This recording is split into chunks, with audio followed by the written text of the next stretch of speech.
Les entreprises face aux limites planétaires, vous êtes sur Plan B, bonjour. Aujourd'hui, je reçois Serge Zaka. Bonjour Serge. Bonjour à tous. On va parler d'un secteur d'activité où il y a beaucoup d'entreprises, enfin, des exploitants agricoles, donc c'est l'agriculture, face à une multitude de limites planétaires, le climat, l'utilisation des sols, la biodiversité, enfin voilà. Le monde agricole est concerné par toutes les limites planétaires. Serge, toi tu es agroclimatologue. Voilà, j'ai vu beaucoup de tes interviews passionnantes sur Green Letter Club et Sismic. J'incite tous les auditeurs à aller les écouter les deux.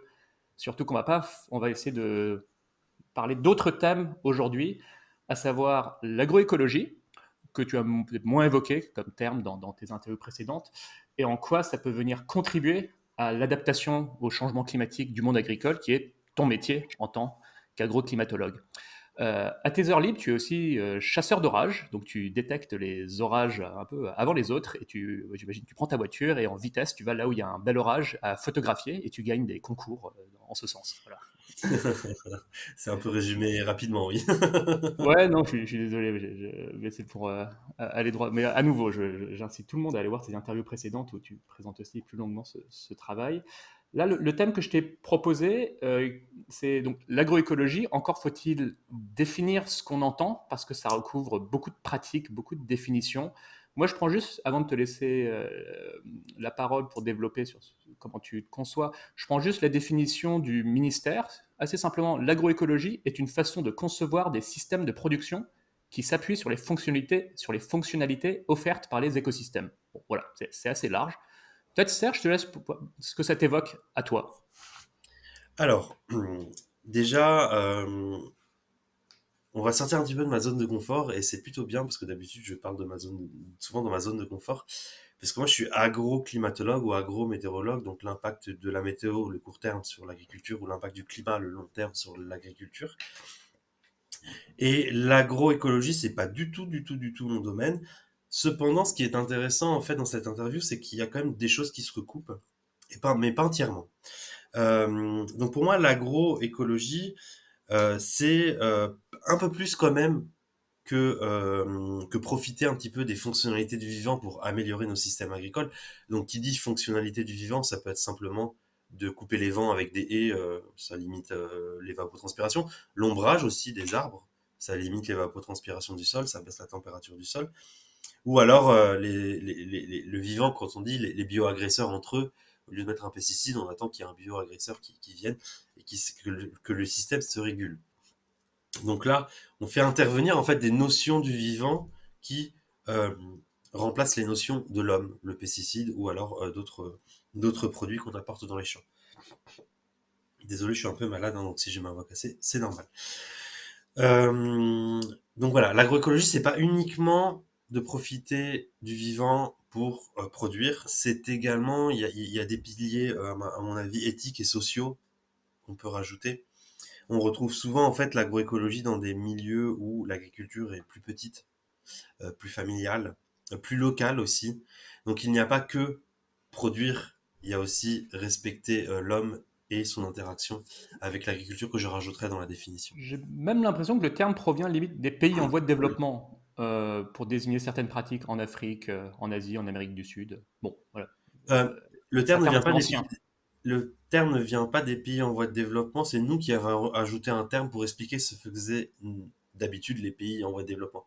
Les pays en voie de développement, en fait, ils font de l'agroécologie parce qu'ils n'ont pas forcément les moyens de faire une agriculture dite moderne de grande surface, quoi. Et donc, ils font une agriculture comme ils le font depuis toujours, avec les moyens qu'ils ont. Et nous, on a appelé ça de l'agroécologie. Mais en réalité, pour eux, c'est juste de l'agriculture qu'ils font tous les jours. Ok. Voilà pour ma définition sur l'agroécologie. Donc, de la production en interaction avec l'écologie de la parcelle agricole, mais également de l'éthique et du social qu'on peut rajouter par-dessus. Bien sûr, cette définition, elle varie n'importe où. Vous verrez sur n'importe quel site internet ou même sur le site du ministère ou même quand vous demandez à des agriculteurs qui pratiquent de l'agroécologie, bah ça va être différent suivant la source. Voilà. Oui. Alors, il y a beaucoup de notions qui se mélangent une fois qu'on a dit ça dans le monde agricole et au sein du grand public. Ici, on va pas forcément beaucoup parler de bio par opposition au conventionnel. On va pas forcément parler de permaculture, c'est pas, enfin, dans ta conception, c'est pas forcément des choses qui soient si reliées à ton travail aussi sur l'adaptation au changement climatique. On va en revanche parler de pratiques type agriculture de conservation, agroforesterie. Encore faut-il là aussi définir ce qu'on entend. Voilà, je te laisse la lourde tâche de me dire ce que tu entends toi par l'agriculture de conservation des sols. Alors, déjà, il y a des définitions plus précises hein, que l'agroécologie. L'agroécologie, ça regroupe un ensemble de concepts un peu plus flous. Par contre, quand on redescend dans ces concepts-là, eh bien, c'est plus clair la définition. Donc déjà, je commence par l'agroforesterie. L'agroforesterie, c'est cultiver sous 2 étages. En gros, on peut avoir des arbres et en dessous un champ de blé. Voilà, des arbres alignés, bien sûr, hein, pour laisser passer les machines pour récolter le champ de blé plus tard. Mais on va profiter en fait du bienfait des arbres sur la culture du champ de blé. Donc c'est une culture à 2 étages en fait l'agroforesterie. C'est pas forcément des arbres, on peut même avoir des arbustes qui produisent des petits fruits et en dessous on aura des lavandes. Enfin voilà, c'est une culture à 2 étages. Alors je sais pas si on peut monter à 3 étages, mais en tout cas à 2 étages je connais bien. Euh, en gros 2 étages de plantes. Et l'agriculture de conservation des sols, là aussi c'est assez clair. Ça repose sur plusieurs piliers. Donc le premier pilier, c'est pas de labour. Bon, en général, on n'arrive pas forcément partout à ne pas faire de labour. Il y en a qui disent moins de labour, il y en a qui disent pas de labour du tout. Premier point. Deuxième point, c'est d'avoir un couvert végétal entre 2 cultures. Donc, c'est-à-dire que quand je récolte un blé pour semer du colza, au lieu de laisser le sol nu à l'assaut du soleil et du vent, on va planter des fleurs, des légumineuses, des mélanges de plantes pour juste faire de l'ombre sur le sol. Deuxième point. Troisième point, c'est apporter plus de légumineuses dans les rotations. Les légumineuses, c'est le pois chiche, le petit pois, le haricot. En gros tout ce qui peut se sécher, se mettre en bocal ou en conserve. Ça, c'est intéressant parce que ça fertilise le sol naturellement. Donc pour la culture suivante, c'est intéressant. Et le quatrième point, c'est d'avoir des rotations qui sont plus longues. Au lieu de faire 2 cultures ou 3 cultures, toujours la même chose depuis des générations, on introduit quand même des choses plus complexes. Donc c'est assez clair l'agroforesterie, c'est assez clair l'agriculture de conservation des sols, mais après c'est toute la nébuleuse de tous ces différents types d'agriculture dans l'agroécologie qui est plus compliqué à définir et à trouver des liens. Moi, sur l'agrométéorologie, la météo et l'agroécologie, il y a des recoupements, il n'y en a pas beaucoup, mais il y a des recoupements, c'est l'agroforesterie et l'agriculture de conservation des sols. Et peut-être que tu veux me poser la question, mais peut-être que je vais l'anticiper, c'est pourquoi, en fait, il y a ces recoupements-là. Parce que nous, en agrométéo, on regarde le lien météo, climat et agriculture. Et donc, forcément, on fait intervenir l'eau, la température et également la photosynthèse pour le stockage du carbone, pour récupérer le carbone émis par les énergies fossiles, les récupérer par les plantes. C'est les 3 facteurs qu'on regarde. Et donc, dans l'agroforesterie, on regarde la température parce que l'arbre fait de l'ombrage sur le blé, du coup on évite que la température du sol s'échauffe, du coup on évite l'évapotranspiration, donc là c'est l'eau.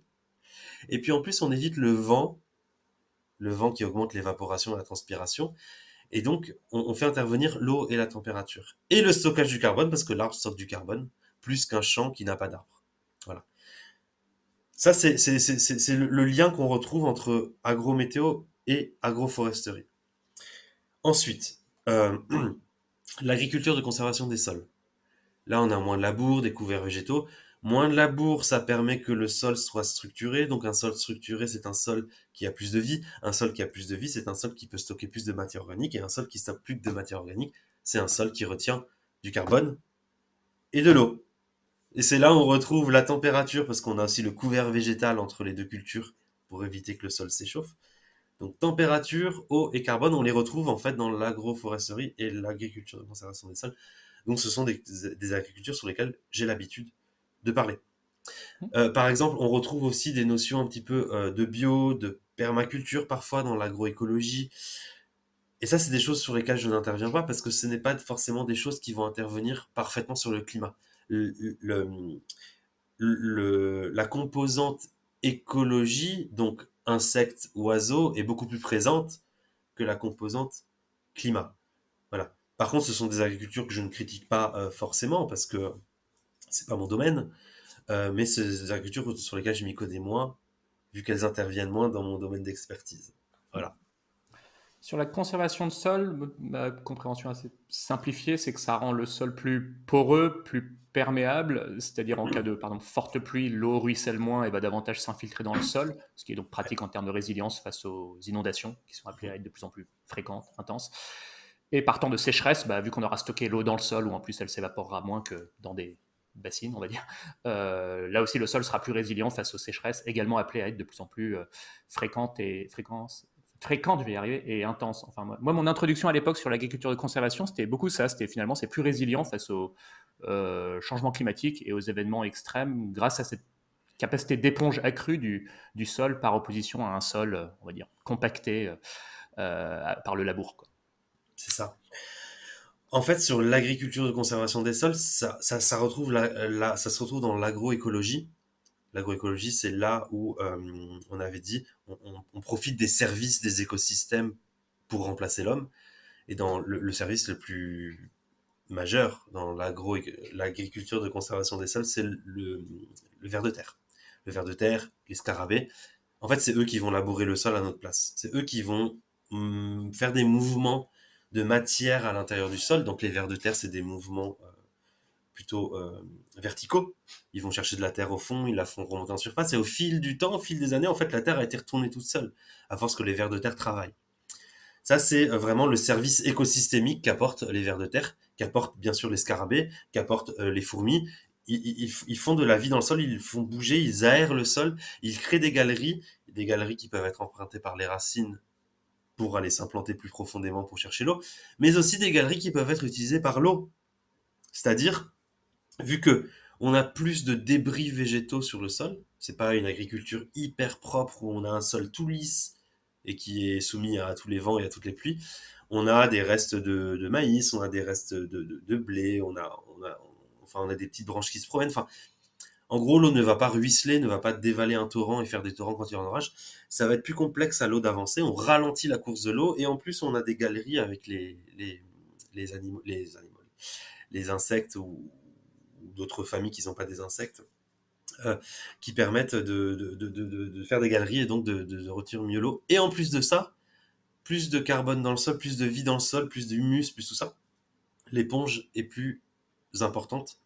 Le sol, qui est une éponge en fait, est plus efficace. Donc on ralentit la course de l'eau. Donc l'eau a plus le temps de rentrer dans le sol. On a des galeries verticales qui permettent à l'eau de rentrer dans le sol aussi. Et en plus de cela, le sol il gonfle plus rapidement pour capter toute cette eau. Donc, c'est pour ça que ça rejoint l'agrométéorologie. C'est qu'au lieu de penser à des systèmes d'irrigation, de retenue d'eau, etc., qui peuvent être aussi complémentaires, il faut avant tout qu'on pense que notre sol doit retenir l'eau. Voilà, le premier point, c'est d'avoir un sol qui retient l'eau efficacement, parce que s'il ne retient pas l'eau efficacement, on peut irriguer, on peut le retenir l'eau, mais il y a une très grosse partie qui ne sera pas forcément utilisée par la plante, qui sera perdue parce que notre sol n'est pas efficace. Donc il faut qu'on ait une synergie absolument entre des notions d'agroécologie, donc de profiter des insectes dans le sol et de la photosynthèse des végétaux pour stocker mieux l'eau. Et en parallèle, on peut avoir une action de l'homme sur des systèmes d'irrigation plus efficaces, moins de fuites, mais également peut-être éventuellement des retenues d'eau. Mais avant de penser aux retenues d'eau, qui pour moi doit être la solution, on va dire, je ne vais pas dire la solution finale parce que c'est pas très poli, mais la solution, la dernière solution dans laquelle on doit penser, ça ne doit pas être la première. La première solution, c'est préserver le sol. La deuxième, c'est le système d'irrigation plus performant. Et la troisième, c'est voilà. Et dans ces notions-là, première notion, c'est on fait introduire le vivant. Si le vivant n'arrive pas à faire face aux sécheresses tout seul, on introduit des notions d'homme avec l'irrigation. Et si on n'arrive toujours pas à faire face à ces sécheresses, là, on modifie un petit peu plus le milieu pour stocker l'eau. Mais on va pas faire le sens inverse. Et en général, c'est ce qu'on fait actuellement. On fait le sens inverse, on considère que l'homme doit intervenir le plus vite possible, alors qu'en réalité, on n'a pas posé toutes les cartes sur la table encore de qu'est-ce que la nature peut faire à notre place.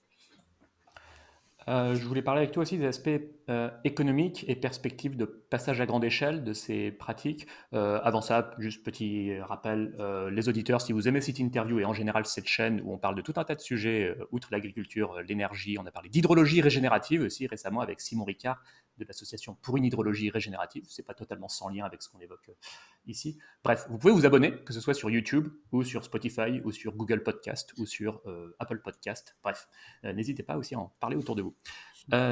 Oui, Serge, alors sur les aspects économiques, j'ai une impression sur où en est l'agriculture de conservation versus aussi où en est l'agroforesterie. Je vais un peu m'expliquer. L'agriculture de conservation, on a à peu près le retour d'expérience, notamment avec les États-Unis, que ça peut passer à grande échelle. D'ailleurs, il me Oui. semble que l'agriculture de conservation, le terme provient des États-Unis, on va dire en réaction à la crise du Dust Bowl des années 30. Donc, Ouais. résultat, j'imagine, de siècles de pratiques de travail du sol qui avaient été importées par les colons et qui n'étaient pas du tout adaptées au sol du Midwest américain. Et donc, c'est les raisins de la colère, tout ça, quoi. Enfin, ce roman voilà, de sol Ouais, érodé. ouais. Et en réaction à ça, une agriculture de conservation qui finalement à grande échelle. Alors je ne sais pas quel pourcentage des producteurs et des exploitations ça recouvre. Et d'ailleurs, si je reviens à la France, le chiffre que j'entends circuler, y compris Marc-André Solos, donc c'est par oui dire, mais de l'ordre de 4% des exploitations qui pratiqueraient une agriculture dite de conservation. Peut-être tu me corrigeras. Mais... Ouais. Et que côté agroforesterie, en revanche, c'est beaucoup plus, à ce stade, une niche. Toi, Mm. comment tu perçois les perspectives de part et d'autre de, on va dire, rentabilité économique et facilité de passage à grande Ouais. échelle? En fait, moi, en agroclimato, j'ai pas tendance à se faire une scission entre les différentes agricultures, mais il y a des notions qui peuvent se promener entre les différents types d'agriculture. Donc, quand on dit, par exemple, qu'il faut passer à l'échelle dans l'agriculture de conservation des sols, qu'est-ce que ça veut dire? Parce qu'il y a tellement de sols différents et de cultures différentes qu'en fait, une agriculture de conservation des sols doit être adaptée, doit s'adapter à toutes les situations. Donc, il y a plein de types d'agriculture de conservation des sols en réalité. Le but, c'est étant donné de protéger son sol et d'augmenter sa matière organique. Donc, quand on dit 4%, effectivement, c'est 4% des puristes qui pratiquent tout parfaitement bien. Par contre, il y a des notions d'agriculture de conservation des sols, donc au moins de labour, qu'on peut retrouver parfois dans le bio, dans le conventionnel, mais qui ne sera pas classé en agriculture de conservation des sols. Donc pour moi, en fait, monter à l'échelle, c'est soit deux choses. Soit on monte comme des puristes à respecter parfaitement le cahier de charge de l'agriculture de conservation des sols. Donc là, effectivement, oui, c'est lent à monter parce que c'est une agriculture très complexe où il faut 5 ans minimum pour retrouver un équilibre entre l'homme et son sol, des pertes de rendement qui peuvent être conséquentes pendant ces 5 ans, et après des gains économiques qui peuvent être intéressants, notamment au niveau de la main-d'œuvre et au niveau du temps gagné pour l'agriculteur, plus qu'au niveau de l'argent qu'il gagnera, parce qu'il y aura à peu près les mêmes niveaux de rendement qu'avant. C'est juste qu'il aura plus une vie à côté, on va dire. C'est du gain humain derrière et du gain aussi pour l'environnement par rapport aux produits qu'on peut ajouter. Moins de Et coûts de donc, carburant aussi, non? Parce qu'il y a moins de ouais, et moins de passage carburant, d'une machine. donc moins de CO2 également, mais le CO2 pour des carburants, c'est très petit par rapport au tout reste en agriculture. Donc il y a cet aspect-là, soit on veut que toute la France devienne en agriculture de conservation des sols comme des puristes, c'est ce qui est impossible. Ou soit, autre chose de plus intéressant, on peut faire un mélange aussi, c'est-à-dire qu'il y a des notions d'agriculture de conservation des sols qui, pour telle espèce ou tel type de sol, peuvent être adaptées à d'autres cultures. Comme par exemple la betterave ou la pomme de terre, l'agriculture de conservation des sols, c'est pas facile, c'est pas faisable, parce qu'on retourne la terre pour récupérer les pommes de terre. On travaille cette terre, c'est impossible de faire de... À part si on fait juste un petit trou à la main pour récupérer la pomme de terre au bon endroit sur le sol et pas toucher au reste du sol, c'est impossible. Donc on peut prendre des notions, c'est-à-dire, bah oui, après avoir récolté les pommes de terre, on va pas venir labourer le sol, on va laisser le sol tel qu'il est, on l'a déjà suffisamment travaillé. On va mettre un couvert végétal. Le couvert végétal, pour moi, c'est la chose qui doit se retrouver partout, dans le bio, le conventionnel, tout. Le couvert végétal, ça stocke du carbone, ça permet également de, euh, de protéger le sol. Mais cette notion de couvert végétal qui vient de l'agriculture de conservation des sols, on n'est pas obligé de l'appliquer que dans l'agriculture de conservation des sols. Donc en fait, à la fin, je sais très bien qu'on va encore faire des scissions pour le grand public entre conventionnel, le sol, l'agroécologie, l'agroforesterie. Mais en fait, les agricultures se mélangent entre elles. le bio prend des notions du conventionnel, le conventionnel celui du bio, l'agriculture de conservation des sols répand de plus en plus de choses. Donc, c'est de savoir quelle philosophie d'idée maintenant va se retrouver le plus. Et bien sûr, en tant qu'agroclimatologue, j'aimerais que cette philosophie d'idée d'ombrage du sol, donc les arbres, de ralentissement de la course de l'eau, donc un peu plus de l'agriculture de conservation des sols, du stockage de carbone avec la photosynthèse. Donc là, on retrouve. En fait, c'est des notions que je veux transférer. C'est pas un cahier de charge d'un type d'agriculture. Et j'aimerais bien que ces notions de stockage de l'eau, de stockage du carbone, se transmettent à toutes les agricultures. Voilà. En conventionnel, quand on utilise des pesticides, peut-être qu'on peut moins labourer. On peut moins labourer, on stockera un petit peu plus de carbone, réduire la taille des parcelles, mais on peut toujours rester en dit conventionnel ou productif, mais en ayant quelque chose d'un petit peu plus petit, stockant du carbone avec les haies, peut-être des arbres isolés aussi dans les parcelles pour le stockage du carbone, mais on peut, si on veut, garder l'utilisation des pesticides. Enfin voilà, Je- c'est Si je des rebondis notions là, que je veux transférer. Voilà. si je rebondis sur ce sujet-là, donc labour versus pesticides, est-ce que tu es en train de faire allusion au glyphosate qui Tout à fait. peut... Oui, ok. Est-ce qu'on fait une parenthèse de quelques minutes glyphosate ou est-ce que tu n'as pas envie?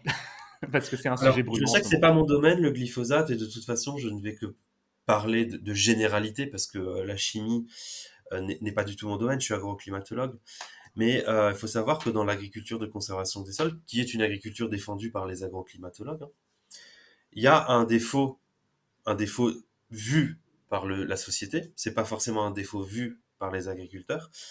C'est que on a une utilisation nécessaire d'herbicides pour détruire le couvert végétal qu'on a mis en place pour la culture suivante. Parce qu'en fait, on protège le sol, on met des cultures intermédiaires, on met des fleurs, des légumineuses, comme je disais. Mais ces plantes-là, il faut pas les laisser parce qu'après, si on veut planter un blé ou un colza, bah, si on le plante dans un couvert végétal, il va pas pousser, il y aura trop d'ombre et puis le blé va pas prendre le soleil, il va pas pousser. Et donc, en général, on utilise des herbicides où on détruit mécaniquement, mais mécaniquement, on a quand même des stocks de semences de graines qui restent sur le sol et d'année en année, c'est plus compliqué à gérer. Et donc, en fait, on fait intervenir du glyphosate ou un autre herbicide. Le glyphosate étant le plus efficace et le plus abordable, il est le plus utilisé, bien sûr, dans la dose respectée sur l'étiquette indiquée. Et c'est paradoxal et c'est difficile à faire comprendre au grand public, mais toute l'agriculture de conservation des sols repose sur le glyphosate. En fait, c'est pas sur le glyphosate, c'est sur un herbicide. Mais vu que c'est plus efficace, ça repose sur le glyphosate. Et quand on veut interdire le glyphosate, c'est-à-dire qu'on interdit tout un pan de l'agriculture extrêmement vertueux pour le sol et le climat, c'est la plus vertueuse, qui est l'agriculture de conservation des sols. Et là, je me retrouve bloqué parce que je ne connais pas les études chimiques qui permettent de démontrer l'impact sur l'environnement. J'en ai jamais lu et je l'assume, c'est pas mon domaine. Moi, je lis des choses sur El Nino, je lis des choses sur les anticyclones, les dépressions et l'impact du gel sur les cultures. Chacun son domaine. Mais là, je me trouve embêté parce que c'était une agriculture que j'aime beaucoup par rapport à ces aspects vertueux, stockage du carbone et du sol. Et c'est là où j'introduis quelque chose qui doit être important à tout le monde de comprendre. Il n'existe pas d'agriculture parfaite. Chaque agriculture a ses avantages, chaque agriculture a ses défauts. Le but, c'est que l'équilibre entre les avantages et les défauts soit bien sûr à la balance des avantages. Par exemple, la permaculture. La permaculture, elle a plein d'avantages. L'homme, le social, le sol, la diversité de production, le lien entre l'homme, le sol et la plante, le local aussi, etc., etc., etc. Par contre, son gros désavantage, c'est qu'elle produit beaucoup moins pour nourrir la population. C'est discutable après avec le gaspillage alimentaire qu'il y a aussi de par ailleurs. Et c'est discutable aussi sur la faisabilité par rapport à la main-d'œuvre, est-ce que les personnes en ville sont capables de retourner pour faire de l'agriculture. Après, il y a le bio. Le bio, lui, il produit 10 à 20% de moins suivant les espèces que le conventionnel. Il utilise aussi des pesticides qui ne sont pas de synthèse, donc il peut avoir des impacts sur le sol, notamment en viticulture. C'est un cahier des charges qui a été beaucoup repris par le marketing aussi, il faut le dire. Donc on peut se retrouver avec du William Sorin bio en boîte de conserve cassoulet. Donc la philosophie du bio éthique, proche de l'agriculteur, on la perd de plus en plus. Donc il y a des aspects positifs, négatifs. Le conventionnel, il y a des aspects productifs très importants pour la production. Par contre, il y a des aspects sur l'environnement qui sont très négatifs.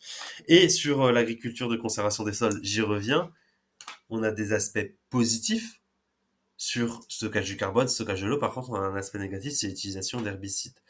Il faut regarder la balance, et sur l'agriculture de conservation des sols, elle est largement positive par rapport à tout ce qu'on apporte en parallèle. Et le seul aspect négatif, c'est l'utilisation des herbicides, dont le glyphosate.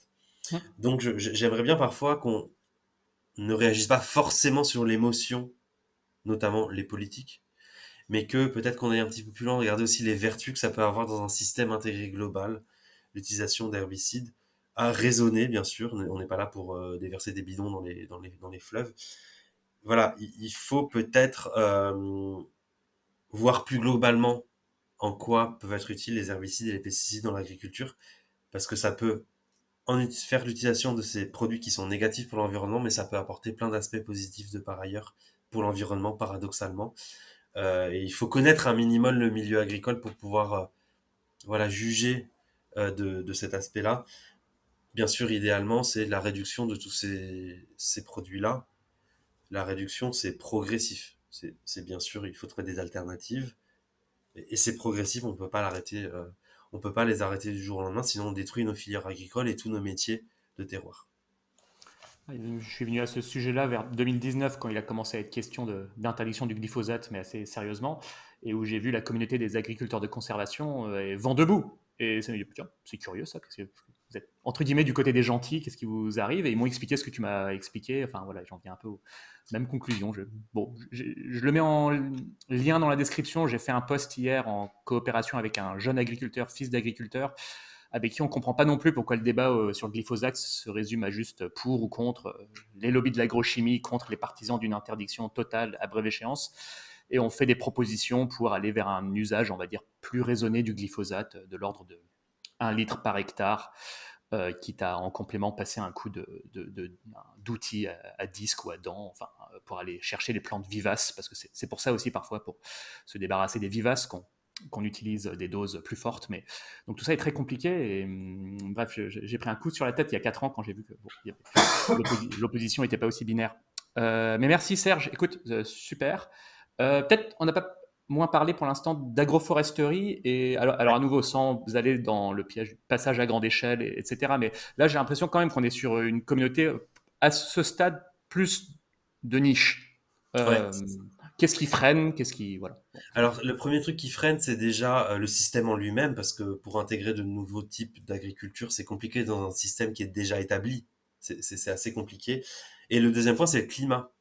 Souvent, quand on fait de l'agroforesterie dans les milieux tropicaux, au Brésil par exemple, bah, on n'a pas le même type de climat aussi, on n'a pas la même quantité d'eau qui tombe du ciel, on n'a pas la même chaleur qu'il y a. Et donc, parfois, dans les milieux tempérés comme chez nous, le fait de mettre de l'ombrage, par exemple, sur les végétaux, bah, ça réduit la photosynthèse. Alors que dans les pays tropicaux, il y a du soleil assez régulièrement, donc le fait de mettre de l'ombrage, ça peut être aussi une protection pour protéger les cultures en dessous. Donc c'est surtout voilà l'aspect climatique qui freine un peu, l'aspect aussi connaissance et l'aspect production, parce que on n'a pas encore trouvé notre agroforesterie européenne, on va dire parfaite. On n'a pas trouvé encore cet équilibre-là. Il y a encore pas mal de choses à apporter au niveau connaissances scientifiques pour avoir quand même des rendements qui soient un minimum bons aussi, parce qu'on fait de l'ombre hein, sur les cultures en dessous, donc il faut pas qu'on limite la photosynthèse. Et de plus en plus, ça devient intéressant parce que maintenant en été, notre soleil devient l'ennemi, alors qu'avant c'était notre ami en été. Maintenant, il fait tellement chaud et tellement sec que parfois mettre de l'ombrage, ça peut être positif sur d'éviter la perte d'eau, l'évapotranspiration, l'échauffement du sol. Ça devient de plus en plus positif. Donc avec le changement climatique, l'agroforesterie on devrait s'y intéresser un petit peu plus, mais à condition qu'avant, on ait quand même trouvé voilà, un équilibre entre le couvert arbre et le couvert plante en dessous pour qu'on ait quand même de la production suffisante pour nourrir le monde. Pour l'instant, de ce que j'ai vu, alors tout le monde n'est pas d'accord. En conférence, j'avais dit ça, on m'avait dit, ouais, il y a quand même des systèmes qui commencent à être performants, mais on est quand même moins en avance par rapport à l'agriculture de conservation des sols, le bio, le conventionnel, sur les connaissances où ça roule, où c'est bon, maintenant on produit bien. Mais il faut continuer la recherche à ce sujet. Alors souvent, on a cette idée de l'agroforesterie qui est des alignements d'arbres avec du blé en dessous, du maïs. Mais en gros, l'agroforesterie, c'est pas que ça. C'est aussi parfois des parcelles plus petites, des haies, des arbres donc, ou des arbustes qui permettent de couper le vent, limiter l'evapotranspiration, augmenter la trame verte. La trame verte, c'est tous les chemins verts qui permettent aux oiseaux, aux insectes de se déplacer dans un paysage. Au lieu d'avoir deux bosquets avec plein d'arbres et au milieu, il n'y a rien qui les rejoint, et bah, les insectes ne vont pas se rejoindre entre eux dans les deux bosquets, etc., etc. En fait, il y a pas forcément que les haies, il y a également l'arbre isolé. Par exemple, l'agroforesterie, ça peut être simplement une pâture d'animaux dans un alpage, une pâture d'animaux en Normandie, mais avec des arbres isolés qui permettent de faire de l'ombrage pour les vaches, pour qu'elles aient moins chaud, mais également aussi des échanges avec l'écologie, avec cet arbre isolé, et puis les haies autour, etc., les nichoirs, les insectes, les lieux de reproduction, etc. Donc, c'est pas juste des arbres alignés avec du blé en dessous, hein. C'est plus complexe que ça, l'agroforesterie. Mais là, il y a encore beaucoup, beaucoup de recherches, les compétitions sur l'eau aussi entre l'arbre et la plante en dessous, les compétitions de la lumière. C'est pour ça qu'on en parle généralement beaucoup moins, parce que les agriculteurs en sont moins friands vu que c'est moins abouti en termes de connaissances. Je reviens sur un des messages clés, il y en a beaucoup dans les interviews à nouveau passionnantes que tu as données chez Sismic et Green Letter Club, et j'en profite pour saluer l'excellent travail de Julien Devorex et Maxime Tullier. Vraiment, ces deux podcasts, allez-y quoi. Enfin, grande qualité aussi au niveau de la préparation des questions, alors que moi je suis un peu en mode impro. Bon, bref. Oui, non, non, un message vraiment essentiel, et depuis je le propage à tout le monde dès que je parle à quelqu'un de ces sujets. Je dis non, mais Serge a dit ça, vraiment, allez vous pencher dessus. Bon, c'est sur la nécessité dès maintenant d'adapter des filières agricoles au climat de demain. Alors une filière, faut se rendre compte, quoi. C'est pas juste cultiver différemment la parcelle, c'est aussi trouver des débouchés en aval dans la grande distribution. Donc si on doit se convertir petit à petit à de moins en moins de maïs dans le sud-ouest et de plus en plus de millet, il faut bien que quelqu'un l'achète. Sinon. Donc construire une filière, c'est un grand projet. Tu dis dans ces interviews, à nouveau, parmi d'autres messages clés, mais ça m'a vraiment frappé, pour on va dire, mettre sur les rails une filière qui tient la route, c'est de l'ordre de 15 ans. Pour construire une filière compétitive sur le plan international, c'est de l'ordre de 25 ans. 2023 plus 25 égale 2048. Voilà. Faut se bouger dès maintenant. Donc là, ce qu'on est en train de dire dans cette interview, je pense, alors, en complément de ce qu'on cultive, et ce qu'on cultive doit être plus adapté au climat de demain, c'est aussi comment on le cultive. Voilà, je te laisse peut-être poursuivre là-dessus et peut-être revenir aussi peut-être sur un exemple comme le sud-ouest et comment cette région-là, par exemple, peut s'adapter au climat de demain. Ouais, déjà pour les auditeurs, je vais quand même définir pourquoi il faut implanter de nouvelles cultures. Alors, le climat évoluant, les limites climatiques remontent du sud vers le nord. Par exemple, la limite du climat méditerranéen s'étend dans la vallée du Rhône, s'étend dans la vallée de la Garonne. C'est pas parfaitement le climat méditerranéen, mais il y a des notions de climat méditerranéen qui deviennent de plus en plus majeures, hein, dans ces climats-là.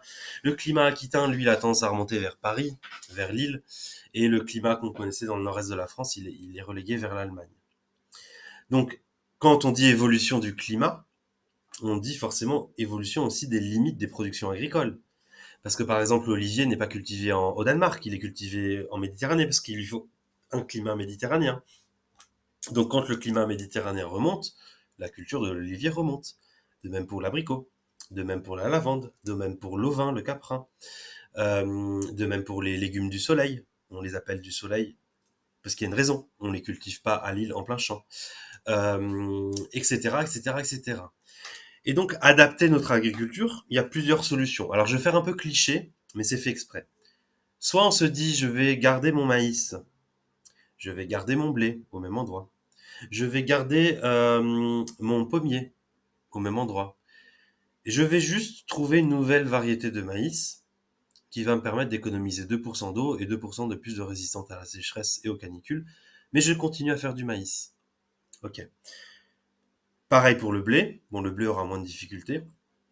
Pareil pour le pommier, j'ai mon arbre qui arrive en fin d'exploitation, je replante la même variété de pommes au même endroit parce que tout s'est bien passé.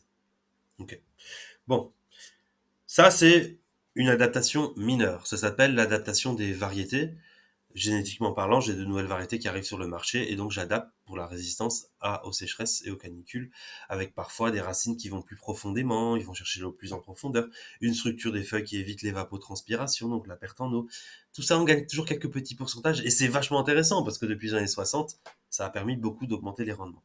Sauf que maintenant, le changement climatique est beaucoup plus rapide que l'évolution de ces variétés. Il faut 9 ans pour avoir une nouvelle variété sur le marché. Après, il y a autre chose. Soit on continue à faire du maïs et on fait de l'agriculture de conservation des sols.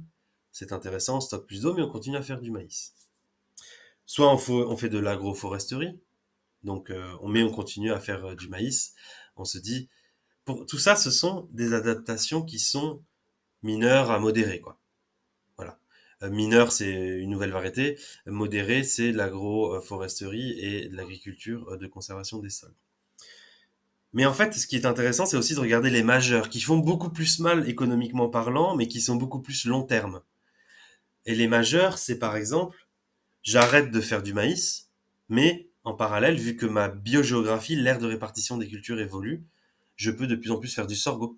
Je peux faire des olives. Je peux planter des abricotiers. Je peux planter du mil, du millet, de la grenade, de l'avocat, enfin voilà, plein de choses. On peut penser à plein de choses. Et donc là, c'est une évolution, c'est une claque en fait que se prend l'agriculteur parce que du coup, toutes les habitudes qu'il a appris, il doit les oublier et il doit en apprendre de nouvelles. Et en plus, il doit trouver une nouvelle filière pour acheter ses productions. C'est-à-dire que s'il fait de l'avocat, c'est bien, c'est adapté à quelque chose qui est plus chaud. Bon, il faut quand même de l'eau. Hein. Si il veut faire de la noix, un peu plus au nord de la France, à Lille par exemple, eh bien, il faut qu'il y ait un acheteur de noix du côté de Nîmes. Et en fait, il faut pas que seulement on change la culture. Donc là, c'est une évolution majeure de la production agricole. Et on viendra pourquoi après, c'est pas celle qui est la plus utilisée. Eh bien, il faut aussi créer la filière. La filière, c'est stockage, transformation, consommation, transport, formation, enfin tout l'aspect économique. C'est pas juste je plante et je mange. Non, il faut que le consommateur, ça arrive jusqu'au consommateur. Toute la filière agroalimentaire doit intégrer les noix locales dans ses aliments, ou doit acheter des avocats locaux, ou doit se mettre à penser aux futurs biscuits de sorgho, à la bière de sorgho, à la pistache aussi, la pistache fraîche qu'on ne mange pas en Europe, mais qu'on pourra peut-être manger avec la production de pistaches à Avignon. La pistache sèche aussi, il faut des séchages, des endroits de stockage, de séchage et de salage et de mise en sachet de ces pistaches. Ça, c'est des millions d'euros, des milliards d'euros quand on cumule tout. Donc en fait, c'est pour ça qu'on préfère pour l'instant faire des adaptations mineures modérées, une nouvelle variété. L'agriculture de conservation des sols aussi peut être très intéressante pour stocker plus d'eau. Mais il y a un moment, il faut passer l'étape de changer complètement la production, qu'elle soit adaptée à un climat complètement différent, parce qu'au lieu de gagner 2% d'utilisation de l'eau avec une nouvelle variété, on gagne tout de suite 20-30% en un an. Dès que la culture est en place, bien sûr, d'ailleurs, économiquement parlant, il faut que l'État investisse, et d'ailleurs, c'est pour ça qu'en réalité, on ne passe pas à cette échelle-là, parce que ça coûte plus cher. C'est long terme, mais ça coûte des milliards d'euros. Et donc on préfère pour l'instant, comme dans tous les domaines qui font face au changement climatique, faire les petits pansements du quotidien, c'est-à-dire eh bien, couper l'eau après s'être brossé les dents, ne plus laver la voiture quand il y a un arrêt de sécheresse.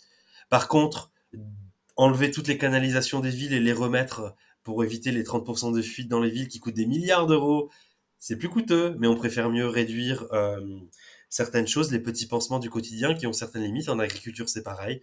Les petits pansements du quotidien qui, en fait, masquent le gros changement qui est un changement systémique, en fait, profond de l'agriculture pour s'adapter à 2050 et être compétitif par rapport aux autres pays à 2050 et socialement parlant aussi avoir un bon revenu qui est moins dépendant des gris aléas climatiques en 2050. Mais tout ça, ça nécessite des milliards d'euros aujourd'hui et on les a pas parce qu'on préfère les mettre autre part. Voilà. Ben, on va parler en conclusion aussi, si tu étais ministre de l'Agriculture, voire Premier ministre ou président, qu'est-ce que tu ferais? Moi, ce qui me frappe toujours, c'est oui, il n'y a pas d'argent pour ceci, il n'y a pas d'argent pour cela. bon, ça fait 15 ans, crise de 2007, puis je sais pas, année 2010, le quantitative easing, puis crise Covid, puis crise énergétique avec la Russie. À chaque fois, on trouve des centaines de milliards à balancer pour maintenir le système tel qu'il est. Mais bizarrement, quand il s'agit de transformer le système, il n'y a pas d'argent par contre. Hein. Mais pour sauver le système, il y en a on trouve toujours. Bon, bref. Mais on y reviendra. Tu es en train de toucher du doigt les questions de transformation du système. Euh, Si je comprends bien, alors pardon, je ne suis pas inscrit à ta newsletter, je pense qu'il est envoyé à des milliers, dizaines de milliers d'agriculteurs. Alors, la newsletter que j'avais à ITK Ouais, n'est plus parce que je ne suis plus à ITK d'accord.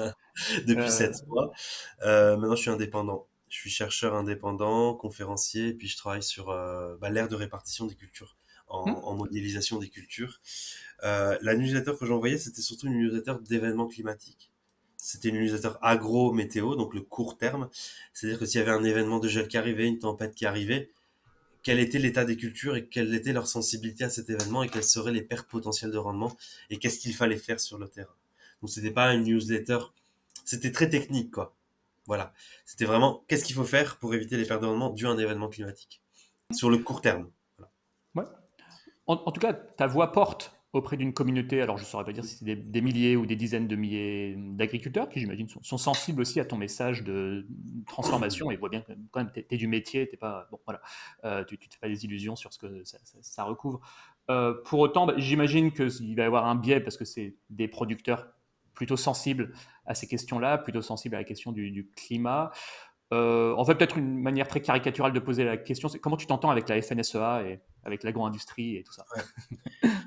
Alors paradoxalement, vu que mon domaine n'est pas de travailler sur le lobbyisme, les pesticides, les insecticides, tout ça, c'est souvent ce qu'on voit à la FNSEA ou qu'on a l'impression de voir à la FNSEA sans les connaître. Moi, c'est le climat. Et ce qui est intéressant avec le climat, c'est que je suis invité dans des assemblées du bio, parce que quand il fait moins 2 degrés sur une tomate, et ben, qu'elle soit en bio ou en conventionnel, et ben, elle gèle. Je suis invité dans des assemblées du conventionnel, de la FNSEA. Je suis invité par des personnes qui font de l'agroécologie, de la permaculture en ville aussi. Je suis invité par des personnes qui font de l'agroforesterie, des personnes qui travaillent sur le bien-être des vaches, des personnes qui ont 1000 vaches dans leur exploitation, des personnes qui... En fait, je suis invité par tout type d'agriculture parce que le climat, bah, on s'en fout en fait qu'on soit en agroécologie, en agroforesterie, en agro je ne sais pas quoi. Bah, quand il gèle. Point. Et donc en fait, je me retrouve très transversal. Alors, je rentre pas dans les détails aussi de glyphosate, tout ça, c'est pas mon domaine. Donc c'est peut-être pour ça aussi que je suis un petit peu préservé par ces débats-là, parce que je ne parle que de ce qui me concerne. Je ne vais pas aller travailler sur d'autres sujets qui ne sont pas mon domaine d'expertise, surtout sur des sujets très glissants. Et donc, en fait, je n'ai aucun problème avec personne. Sauf, sauf, de temps en temps, quelques extrémistes véganes, parce que je parle à des agriculteurs, des éleveurs. Donc, paradoxalement, ils viennent m'agresser parce que je parle avec eux sans les agresser. Voilà. Et l'inverse, des très extrémistes productifs qui me considèrent un peu comme un bobo écolo, trottinette électrique et steak de quinoa, quoi. En fait, c'est là les 2% d'extrêmes dans les deux sens qui m'agressent. Et ça m'intéresse de voir que c'est les deux extrêmes de chaque côté. Ça veut dire que je suis au centre. Et moi, je veux pas être dans ni l'un ni l'autre. Je veux pas qu'on me considère comme un écolo. Je veux pas qu'on me considère pas comme un écolo aussi. Je veux pas qu'on me considère comme un vegan. Je veux pas qu'on me considère comme un mangeur de viande. Euh, Moi, en fait, je veux vraiment toujours être central parce que le climat, ça concerne tout le monde et me positionner sur un type d'agriculture. Alors bien sûr, juste l'agriculture de conservation des sols et l'agroforesterie, j'en parle plus, parce qu'il y a plus de matière, de manière, on va dire, de stocker du carbone et de l'eau. Mais je peux parler aux conventionnels et leur dire, voilà, reprenez cette technique d'agriculture de conservation des sols, moins de labour, faites un mélange de vos connaissances avec les autres. Je leur demande pas de devenir puriste.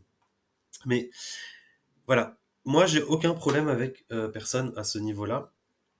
Et en agriculture, tout le monde m'écoute, on va dire, parce que j'essaye quand même d'être neutre et de ne stigmatiser personne et de n'être pas binaire. Oui, non, il faut ci, oui, non, il faut ça. Ma communauté de haters, moi, c'est pas les agriculteurs bio, conventionnels. C'est des Voilà, climato-négationnistes. c'est les climato-négationnistes, moi. Et en réalité, quand les agriculteurs viennent me voir et qu'ils voient comment je me fais insulter par les climato-négationnistes, ils me disent je ne suis pas totalement de votre avis, monsieur Zaka, mais par contre, je n'irai pas à vous insulter. Voilà. Et il y a cette. De me voir, moi, en tant que défenseur de l'agriculture, de tous les types d'agriculture, se faire attaquer par les climato-sceptiques, ça me soude en fait avec les agriculteurs. Ça me soude avec les agriculteurs de tout bord parce qu'ils voient que j'essaye de les aider et que je me fais agresser. Et donc c'est pour ça que souvent je n'ai pas de critique d'agriculteurs parce que ils sont solidaires, parce qu'eux ils se prennent aussi des remarques des antispécistes, il me semble, des véganes, notamment pour les producteurs de viande, ou alors ils se prennent des remarques des écolos vraiment anti chimie. Et, euh, et en fait, on est un peu solidaires parce qu'on se comprend. Moi, je me prends des remarques des climato-sceptiques et c'est souvent les extrêmes qui nous agressent. Et voilà. Je Donc, salue ton courage sur Twitter à tenir debout alors que certains sont partis. Ça va permettre, parce que franchement, les climato-sceptiques, je pense qu'il n'y a rien d'intéressant à rajouter à leur sujet. Enfin, je veux dire, à un moment, je n'y peux cliniquement plus rien et je pense que certains sont irrécupérables. Néanmoins, ce qui me fascine un peu, ça va permettre de faire le point avec. Il y a une avant-dernière question avant de passer à si tu étais ministre, mais ce qui me fascine, c'est qu'ils sont assez déconnectés de réalité que les agriculteurs en fait affrontent parce qu'ils voient les agriculteurs le climat évoluer, ils voient que c'est de plus en plus difficile et donc ils doivent peut-être aussi ces agriculteurs-là qui sont en première ligne.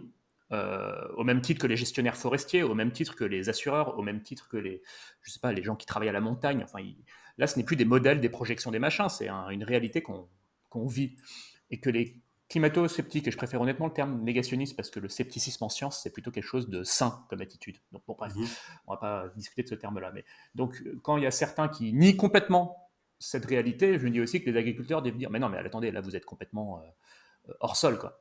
Et ça va me permettre d'enchaîner sur est-ce que finalement, sans dire que c'est un mal pour un bien, mais que le changement climatique pousse dos au mur l'agriculture à s'interroger sur ses pratiques et à se transformer. Est-ce que tu tout à fait. l'observes, ça? Bien sûr. Et là, ça va paraître étonnant parce que je vais quand même introduire des notions d'humanité un peu dans le milieu agricole. Euh, et je tiens vraiment à le dire, le milieu agricole, pour moi, c'est le milieu socio-économique le plus humain qu'on puisse avoir en France. Et paradoxalement, c'est le milieu aussi le plus critiqué. Et, et, et, et donc, ouais, je me retrouve un peu le cul entre deux chaises, entre il faut faire attention au climat, à l'environnement, mais en même temps, c'est des personnes profondément humaines qui font du mieux possible avec les contraintes sociétales et tout, et même politiques, et même les gens qui les montent du doigt. Enfin, ils sont courageux, en fait, d'affronter tout ça et de continuer leur boulot. Et en réalité, oui, depuis 3 ans, il y a un changement fondamental dans cette prise en compte du climat. Alors, c'est pas venu, on va dire, gentiment avec des fleurs. C'est venu par les milliards de pertes de rendement qu'on a eu en 2021 et 2022.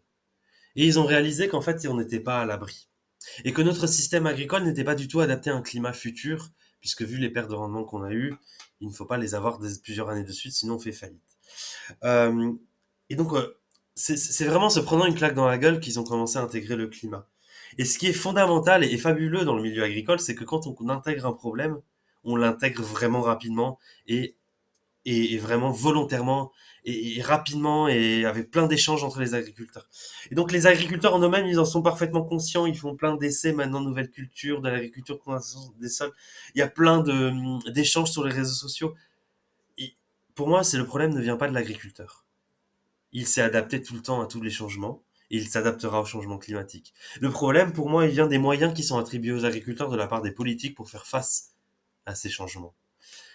Ils sont volontaires, mais ils n'ont pas les moyens de le faire. Ils sont volontaires de développer l'avocat du côté des Pyrénées-Orientales. Ils sont volontaires de développer la pistache du côté de Cavaillon. Bon, l'avocat du côté des Pyrénées-Orientales, je pense que ça va consommer un peu trop d'eau. Oublions cette solution-là. Ils sont volontaires aussi pour tester le sorgho à la place du maïs. Ils sont volontaires pour développer de nouvelles filières de bière au sorgho, peut-être des biscuiteries, peut-être de faire des liens avec l'agroalimentaire. Par contre, oui, ils n'ont pas un salaire élevé et puis ils n'ont pas les moyens, ils n'ont pas le temps. Donc là, le rôle de l'État, pour moi, c'est là où je suis inquiet.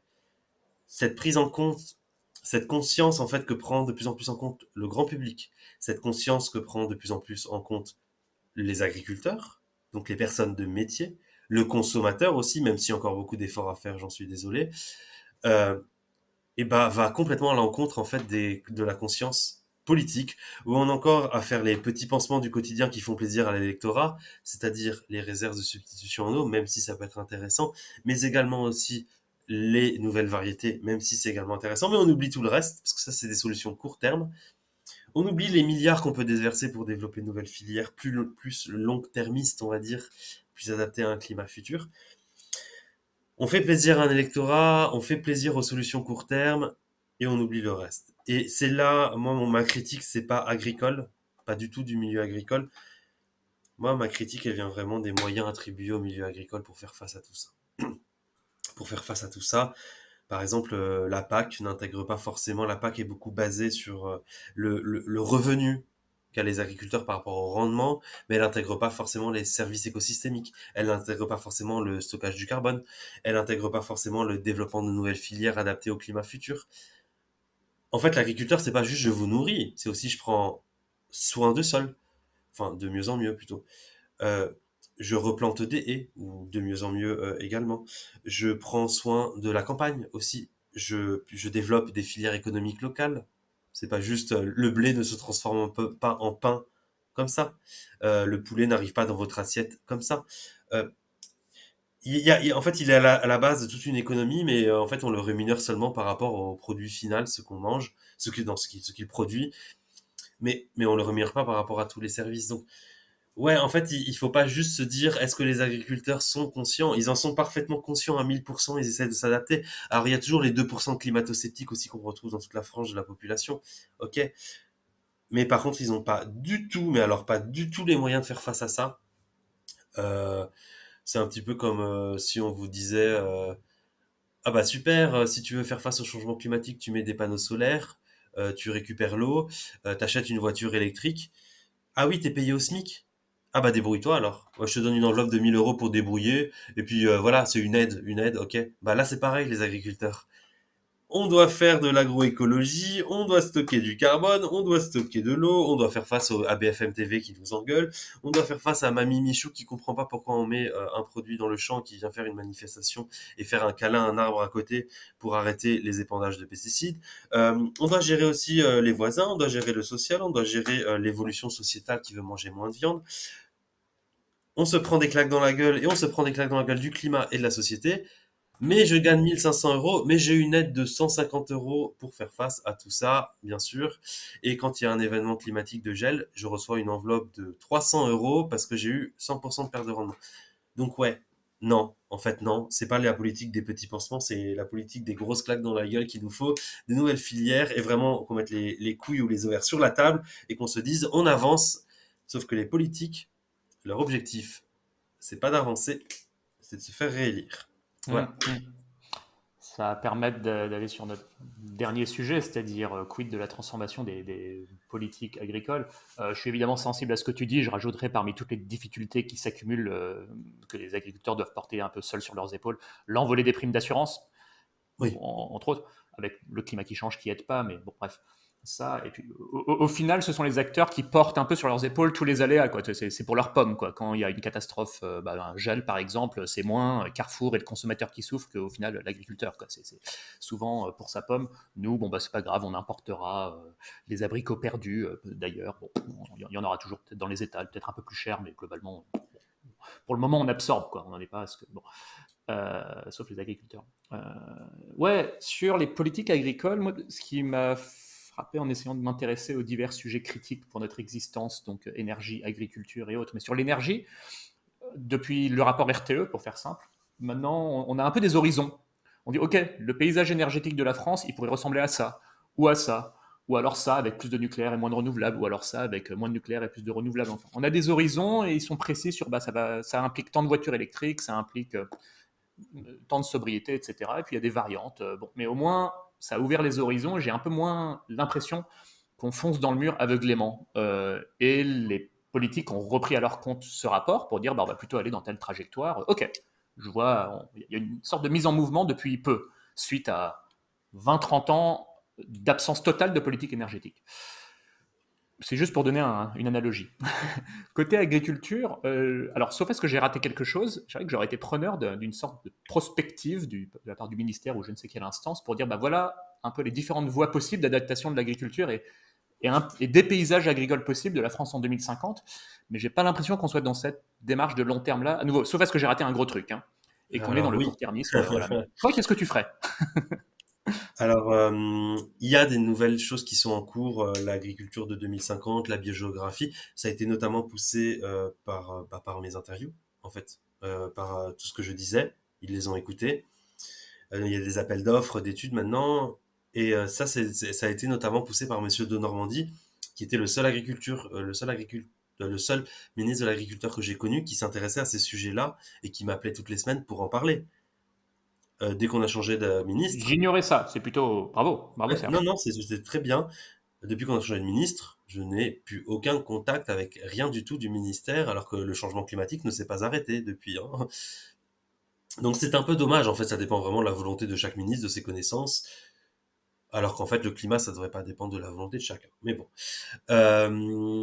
Donc si j'étais ministre Donc, de pardon, la... tu es en train de nous dire, en gros, Julien de Normandie était un peu Oui. sensible à ces questions-là, et Marc Fesneau, de ton point de vue, il s'en fout, quoi. C'est ça Bah que tu es en train alors, de dire. de ce que je connais, hein, peut-être que derrière, il travaille sur le climat, mais j'en ai pas connaissance. Mais en tout cas, il n'y a pas beaucoup d'agroclimatologues en France. En tout cas, il y en a très peu au ministère, voire pas du tout. Donc, pour avoir des connaissances terrain, scientifiques sur le sujet, bah, de Normandie avait bien compris qu'il fallait me contacter et que j'allais pas lui vendre des produits ou lui vendre des modèles. Moi, j'étais là juste pour parler de science et de lui faire comprendre ce qu'il se passait, pour prendre les meilleures décisions. Ça, effectivement, il l'a compris et il l'a très bien fait, d'ailleurs. Par contre, en parallèle, Marc Fesneau, bah non, donc, personne de son cabinet ne m'a appelé et, et c'est un peu dommage. Alors il y avait quelques appels, mais c'était plus de conséquences de Normandie, des choses qui traînaient encore au début du mandat de Fesneau. Mais, mais voilà, c'est dommage. J'ai l'impression que ça dépend des ministres. Cette considération environnementale et climatique dépend vraiment des ministres, alors que pour moi, ça devrait être une constante qui, indépendamment des ministres, doit être toujours présente. Et c'est pas le cas. Et je l'ai découvert à mes dépens. Moi, en politique, je m'y connais rien, hein. À la base, je suis un scientifique qui habite au pied des Cévennes et qui chasse l'orage et qui regarde le ciel toute la journée. J'ai rien demandé au peuple de me retrouver parmi les politiques. Je connais rien de tout ça. Voilà. Donc, si jamais j'étais ministre, un de ces jours, peut-être vous verrez un chapeau au ministère. Je garderai mon chapeau même en étant ministre, vous inquiétez pas. L'une des premières choses à faire déjà, moi, c'est de m'entourer de scientifiques, en fait. C'est de m'entourer de personnes qui parlent science. D'agroclimatologues, par exemple, de scientifiques, en fait. Parce que déjà, ça c'est ma sensibilité, c'est parce que je travaille dans la science et que je considère que la science est quand même beaucoup plus en amont de répondre à nos problèmes que juste la volonté d'un ministre ou le choix de quelqu'un d'autre dans son ministère. Voilà. Euh, Premier point. Deuxième point, pour moi, c'est pas la France de 2027. Moi, c'est la France de 2050 que je veux, en fait. Moi, je veux les intérêts des Français jusqu'en 2050 minimum. C'est pas. Et si je me fais pas réélire, je m'en fous. Je suis pas là pour me faire réélire et me faire mousser toute ma vie, hein. Donc moi, les actions, c'est long terme. C'est long terme, c'est vraiment climatique, hein, c'est pas météo.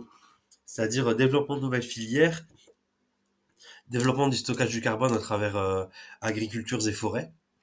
Donc c'est long terme, c'est pas les effets qu'on va avoir court terme.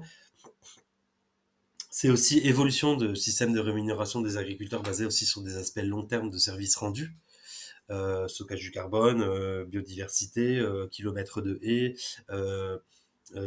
etc., etc., etc. Voilà, de sortir un petit peu ce système juste de, de, de financement juste par la production. Euh, et un autre point, le gaspillage alimentaire aussi, lutter contre les gaspillages alimentaires qui fait 30% des gaz à effet de serre de l'agriculture pour rien. Pour rien, ouais.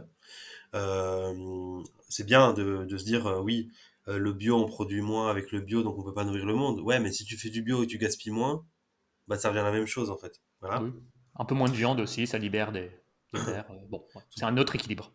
Alors tout à fait. Alors je suis pas forcément le partisan du 100% vegan, Non, mais moi non plus. un peu moins de viande, mais surtout, là c'est très conservationniste, mais je m'en fous de ce qu'on pense de moi. Il y a un moment, si on veut diminuer notre quantité de viande française, mais qu'on importe cette quantité de l'étranger, oui, ça va rien changer sur le climat. Donc protéger nos agriculteurs aussi, quand on fait attention au climat, quand on limite le glyphosate, quand on limite les néonicotinoïdes, je ne veux pas de produits qui viennent de l'extérieur avec des néonicotinoïdes. C'est logique. On va pas se tirer une balle dans le pied et dire aux autres, bah faites-le à notre place, quoi. Enfin non. Donc ça s'appelle aussi tous les traités internationaux d'échange de je ne sais quoi là, d'échange de équilibré de non, non.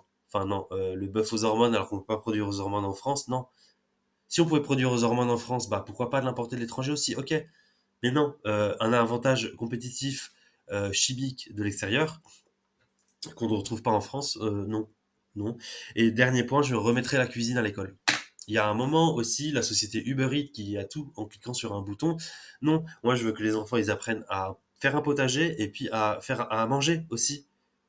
Parce qu'on se retrouve à 20 ans avec papa et maman qui font encore des pâtes et qu'on sait même pas mettre des pâtes dans un bol d'eau et que quand on devient étudiant on mange que des produits transformés. Non, non, non. La base de votre vie, les gens, c'est pas faire de grandes études et puis avoir le dernier iPhone et puis finir Game of Thrones sur Netflix. La base de votre vie, c'est bouffer et boire en fait. Donc apprenez à faire à manger, apprenez à faire des conserves, apprenez à faire votre confiture, apprenez à faire vos stocks de bouffe, de boîtes de conserve dans pas forcément beaucoup, hein, mais au moins voilà. Euh, voilà. Donc je résume. Réapprendre à cuisiner, à cultiver pour les enfants à l'école. Je m'en fous combien ça coûte de milliards à apprendre. Il y a un moment, l'argent n'a aucune valeur par rapport à au sens de notre vie aussi. Je serais capable d'enlever quelques cours pour pouvoir faire ça ou le faire à la fin de l'école. Je pense que les enfants sont très contents à les cultiver à la fin de l'école. Euh, Autre chose, développer les filières d'avenir 2050, pas les petits pansements par rapport au changement climatique. Euh, Mettre des scientifiques dans le cabinet. Enfin, Mettre des scientifiques dans le ça paraît cabinet. basique une fois qu'on le dit, mais il faut le faire. Bah, quand c'est un scientifique qui arrive au pouvoir, peut-être que les scientifiques sont peut-être plus intéressés, je sais pas. Je me vois déjà ministre, moi, alors que je sais que je le serai jamais et que je me proposerai jamais, mais euh, enfin voilà, je résume un petit peu parce qu'il n'y a pas que tu vois, tu t'aurais dit à quelqu'un d'autre, il t'aurait dit, alors moi, c'est vivre d'amour et d'eau fraîche et faire de la permaculture dans toute la France et puis trouver 100 000 personnes pour faire de la main-d'œuvre dans tous les champs de France pour pouvoir cultiver. Ouais, non, c'est pas très pragmatique et faisable. Par contre, ce que je propose, bah, ça peut être faisable. Il faut juste un peu les moyens et j'en suis sûr que je découvrirai des moyens qui partent je ne sais où pour je ne sais quoi, alors qu'on pourrait les mettre dans d'autres choses intéressantes pour le climat. Voilà, donc Ok. votez pour moi, Serge Zaka 2028, et puis on se retrouve dans 5 ans, les Français. Merci mes chers compatriotes. Oui, c'est un exercice de pensée, mais je veux dire, bon, non, non, t'es jeune et en fait, en effet, c'est tout le mal qu'on te souhaite, même si la situation est urgente, quoi. Donc, n'attendez pas trop pour élire Serge aussi, quand même. Bon. De toute façon, Oui, les ministres sont pas élus, donc. Ah non, mais de toute façon, c'est fou oui. ça aussi. Les ministres sont pas élus et on peut nous mettre un ministre de l'agriculture qui n'est pas de l'agriculture. Enfin, là, Hmm. on a eu par exemple Gabriel Attal qui est passé de porte-parole du Covid à éducation à truc des comptes. Putain, mais c'est comme si moi, Serge Zaka, agroclimatologue, je me mettais à faire boulanger. Ou alors que d'un coup, je Et devenais encore, conducteur. l'écart serait moins. Ouais, Enfin, et je encore toi, devenais conducteur boulanger, de bon, bus, tu pourquoi vois. pas. Serge Zaka, maintenant, il est conducteur de bus pendant 3 ans. Bah, j'ai envie de dire, ouais, faire de la politique, c'est aussi faire du blabla et faire le beau, mais il y a aussi un minimum connaître son domaine. Pitié, quoi. Enfin, je sais pas, mettez-nous un ministre de l'Agriculture qui connaît l'agriculture. De Normandie, c'était pas le cas, il connaissait très bien. Par Ouais, contre, le reste, non. Pour l'instant, j'ai pas été convaincu par le reste. ok. Ta proposition sur l'école, bah tiens, ça vient renforcer un sujet qui m'habite aussi. C'est bon, le niveau scolaire s'écroule encore en français et en maths, alors même qu'on a retiré, on a fait reculer par exemple la biologie des programmes pour faire plus de place aux français et aux maths. Donc il y a quand même un petit souci. J'avais fait un post récemment, mais qui rejoint des travaux que je fais aussi en privé, sur en fait remettre la connaissance du vivant au centre de l'enseignement, donc apprendre à faire du français, des maths ou de l'histoire même, en faisant de la biologie, de l'hydrologie, de la botanique, de l'agronomie, etc. Donc ce que tu dis sur réapprendre à cuisiner et le potager, ça rentre tout à fait là-dedans, c'est-à-dire que les enseignements soient intégrés, en fait, qu'on silote pas, là on fait français, là on fait maths, là on va faire un tout petit peu de bio parce qu'il reste un peu de temps en affilée. Ouais, mais surtout que les enseignements, c'est pas je suis assis sur une chaise et je commence à recevoir des informations d'une personne sachante en face de moi. Mm, mm. L'enseignement, c'est aussi la main. La main pour ouvrier, la main pour le sol, la main pour faire à cuisiner. C'est pour moi l'enseignement, il est hyper célébral en France et encore maintenant, même en célébral, on commence à perdre de l'intensité. Euh, Moi, c'est du manuel que je veux. De l'agriculture, c'est aussi un peu de manuel, tu vois. Et ça fait plaisir aux enfants, en fait. Moi, quand j'étais petit, dès que l'art plastique, ça me faisait plaisir personnellement, bon, pas tous, hein. Parce que ça changeait, je faisais des choses avec mes mains, pas avec mon cerveau. Et pour moi, la cuisine, ça peut être super important. Cuisine ou potager ou je sais pas quoi. Enfin, ça fait partie ouais, d'une évolution de la façon d'apprendre aussi. Bon, bref, on va pas rentrer là-dedans, c'est encore un autre sujet. Oui, pour une autre fois éventuellement. Mais merci beaucoup en tout cas du temps que tu as pris pour ça, aussi pour cette interview un peu inhabituelle, hein, aussi, je pense que c'était le but. Voilà, j'ai Ouais. écouté assez attentivement ce que d'autres interventions, alors pas toutes, et je me suis dit, tiens, ça serait intéressant de l'entendre sur ces sujets-là, et j'espère que c'était intéressant pour les gens, en tout cas ça l'était pour moi.